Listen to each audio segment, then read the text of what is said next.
To begin with, I edited the name of the band over the first clip of the band on screen playing in a studio. The reason for this is to straight away let the audience know who the band are, creating continuity. To do this, I copied the band's name that I'd used on my Digipack front cover and my album release poster, saved it and as a PNG file, and then edited it into Premiere Pro and put it over the original video clip. I also edited the first 4 scenes of the band in blue and red. This was to create continuity in terms of my colour scheme, because there's a lot of blue and red running throughout all 3 of my products. Through mise-en-scene and character placement, I got my lead male character to look directly at the camera. This creates a personal connection to the audience, making the narrative more relatable and understandable. Through the use of editing in these scenes, I created a fast-paced edit by using small clips. This reinforced the intensity of the argument. I also made some clips flash up red as it followed the colour scheme and reinforced the anger of these scenes in particular. I have a common theme of trolleys in my video as mise-en-scene.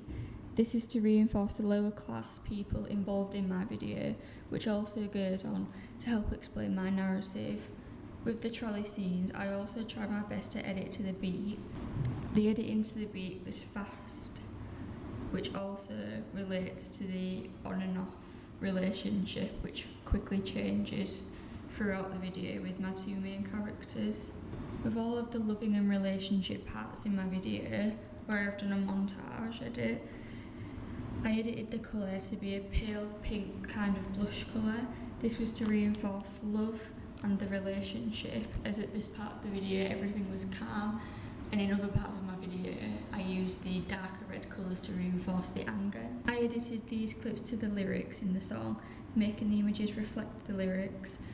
Both the knackered Converse and tracky bottoms tucked in socks reinforced the lower social class that I was aiming for in my product, and it represents the lower class main characters that I've involved in my narrative.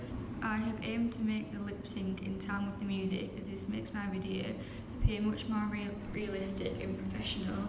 I mainly did this in the parts including the bands in the recording studio.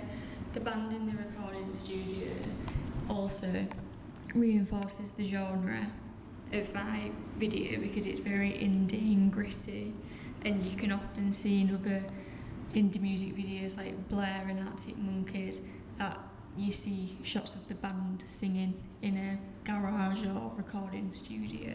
I have filmed some of my footage in a pub and in the pool room. This reinforces my indie genre and social class. I'm happy with these scenes, however, the lighting was really hard to work with, making some clips appear slightly grainy. When I was at the pub, some of the lights were broken, meaning that there was different lighting coming from different areas of the room. This created some lens glares, meaning that there were certain clips that I couldn't use because it didn't fit in with the rest of my footage. All of my scenes filmed in the location of the park went really well in terms of the lighting because it's very dark and gritty. However, the acting really let me down as I was finding it difficult to act serious, and at these points of the video I really needed them to act serious because there was acting out a breakup, which helps explain the narrative, and with them not acting seriously, it didn't explain the narrative as well as I would have liked it to.